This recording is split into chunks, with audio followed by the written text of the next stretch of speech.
అందరికీ నమస్కారం. మన ఛానల్ తెలుగు డీకోడ్ కి స్వాగతం. ఒక చిన్న ప్రశ్న అడుగుతాను.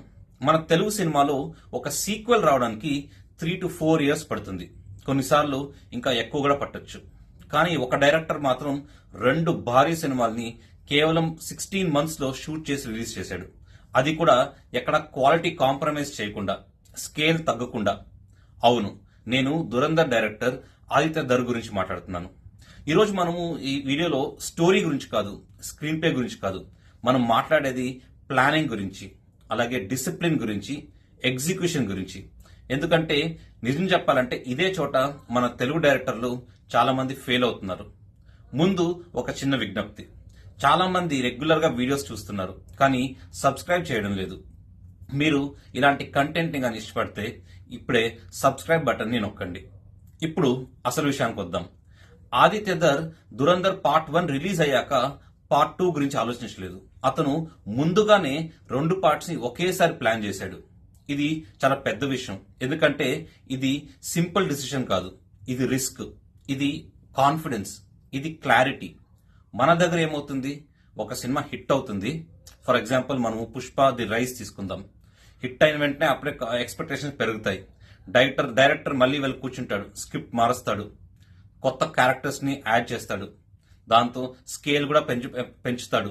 అలా పుష్ప 2 ద రూల్ రావడానికి కొన్ని సంవత్సరాలు పడుతుంది. ఈ టైంలో బడ్జెట్ కూడా పెరుగుతుంది, దానివల్ల ప్రెషర్ పెరుగుతుంది. మొత్తానికి ఒరిజినల్ విజన్ ఏదైతే ఉందో అది డైల్యూట్ అవుతుంది. కానీ ఆదిత్య ధర్ ఏం చేశాడు, సక్సెస్ తన సినిమాని ఇన్ఫ్లుయెన్స్ చేయనివ్వలేదు. ముందే డిసైడ్ చేసిన ప్లాన్ కి స్టిక్ అయ్యాడు. ఇది మొదటి పాఠం. Clarity beats reaction. ఇప్పుడు రెండో విషయం, అతను 2 parts ని ఒకేసారి షూట్ చేశాడు. ఇది చూడడానికి ఏదో సింపుల్ గా అనిపిస్తుంది, కానీ మనం లోతుగా చూస్తే దీనికి మ్యాసివ్ ప్లానింగ్ కావాలి. ఒక లొకేషన్ లో 2 parts ఉంటే ఒకేసారి షూట్ చేశాడు. అప్పుడు ఒకే లైటింగ్, ఒకే కంటిన్యూటీ, ఒకే సెటప్. ఇదేం చేస్తుంది అంటే రీవర్క్ ని ఎలిమినేట్ చేస్తుంది, డూప్లికేషన్ ని ఎలిమినేట్ చేస్తుంది, వేస్టేజ్ ని ఎలిమినేట్ చేస్తుంది. మన దగ్గర ఏమవుతుంది, పార్ట్ 1 కంప్లీట్ అవుతుంది, గ్యాప్ వస్తుంది, దాంతో మళ్ళీ స్కెడ్యూల్ వేస్తాం, యాక్టర్స్ బిజీ అవుతారు, డేట్స్ మిస్ మ్యాచ్ అవుతాయి, సెట్స్ ని మళ్ళీ నిర్మించుకోవాలి, దానివల్ల బడ్జెట్ పెరుగుతుంది, టైం పడుతుంది. అంటే సేమ్ వర్క్ 2 సార్లు చేయాల్సి వస్తుంది. ఇది ఇన్ఎఫిషియన్సీ. ఇకపోతే మూడో విషయం, time discipline. 16 months pre production, shoot, post production, release అన్నీ కలిపి జస్ట్ 16 months. మన దగ్గర ఒక సినిమా కూడా 2 to 3 years పడుతుంది. ఎందుకంటే ప్లానింగ్ లేదు, ఒక క్లారిటీ లేదు. ఇక్కడ ఇంకో షాకింగ్ విషయం ఏంటంటే ఈ 2 సినిమాల ఫైనల్ రన్ టైం కలిపితే దాదాపు 7.5 గంటలు పడుతుంది. అంటే రా ఫుటేజ్ 10 నుంచి 12 గంటలు నింటింది. ఇన్ని గంటల కంటెంట్ ని ప్లాన్ చేసి, షూట్ చేసి, ఎడిట్ చేసి, ఫైనలైజ్ చేయడం, అది కూడా జస్ట్ 16 months లో. ఇదేది ఏదో చిన్న అచీవ్మెంట్ కాదు. ఇది ఇండస్ట్రీ లెవెల్ ఎగ్జిక్యూషన్. ఇప్పుడు మెయిన్ పాయింట్, బడ్జెట్. మన దగ్గర బిగ్ బడ్జెట్ అంటే ఏదో బిగ్ స్పెండింగ్, కానీ ఆదిత్య దగ్గర బిగ్ బడ్జెట్ అంటే స్మార్ట్ స్పెండింగ్. మన తెలుగు ఇండస్ట్రీలో 200 కోట్లు, 300 కోట్లు, 400 కోట్లు ఇలా ఖర్చు చేస్తాం. కానీ చాలాసార్లు స్క్రీన్ మీద అది 100 కోట్ల లాగా కూడా అనిపించదు. ఎందుకంటే మనము బడ్జెట్ అలొకేషన్ లోనే చాలా చాలా తప్పులు చేస్తాం.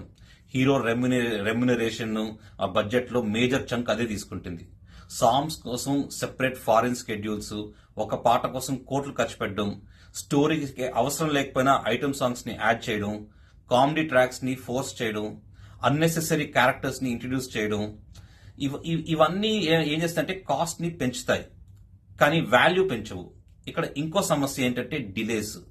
షూట్ డిలే అవుతుంది, ఇంట్రెస్ట్ కాస్ట్ పెరిగిపోతూ వస్తుంది, ప్రొడక్షన్ కాస్ట్ పెరుగుతుంది, మళ్ళీ రీషూట్లు, మళ్ళీ రీవర్క్లు, ప్యాచ్ వర్క్లు, ఇవన్నీ మళ్ళీ హిడ్డెన్ బడ్జెట్ లీక్ అన్నమాట. కానీ ఆదిత్య ధర్ ఏం చేశాడు, కాస్ట్ లీక్ పాయింట్స్ నే కట్ చేశాడు, హై రెమ్యునరేషన్ అవాయిడ్ చేశాడు, టైట్ కాస్టింగ్ చేశాడు, అన్నెసెసరీ సాంగ్స్ ని అవాయిడ్ చేసుకున్నాడు, ట్రావెల్ ని మినిమైజ్ చేశాడు, మొత్తం షూటింగ్ అంతా బ్యాంకాక్ లో పెట్టుకున్నాడు, సెట్స్ రీయూజ్ చేశాడు, స్కెడ్యూల్ ని ఆప్టిమైజ్ చేశాడు. అంటే డబ్బు మొత్తం స్క్రీన్ మీద పెట్టాడు, అవి కనిపిస్తుంది, ప్రాసెస్ మీద పెట్టలేదు. ఇది difference. This is maturity. This is called film making intelligence. ఇప్పుడు కాస్టింగ్ గురించి చాలా వరకు లెస్సర్ నోన్ ఫేసెస్, కానీ ఆ పర్ఫార్మెన్స్ ఆడియన్స్ ఫోకస్ స్టార్ మీద కాకుండా స్టోరీ మీద ఉండేలా చేసింది. ఇప్పుడు 5వ విషయం, పోస్ట్ సక్సెస్ డిసిప్లిన్. మన దగ్గర సక్సెస్ వస్తే పానిక్ వస్తుంది, ఎక్స్పెక్టేషన్స్ పెరుగుతాయి, డైరెక్టర్ కన్ఫ్యూజ్ అవుతాడు. కానీ ఆదిత్య చాలా కామ్ గా ఉన్నాడు. ప్లాన్ ఎక్కడా చేంజ్ చేయలేదు.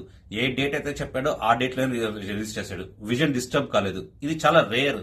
ఎందుకంటే success is the biggest distraction. ఇప్పుడు రిలీజ్ స్ట్రాటజీ, ఇదైతే అసలు మాస్టర్ క్లాస్.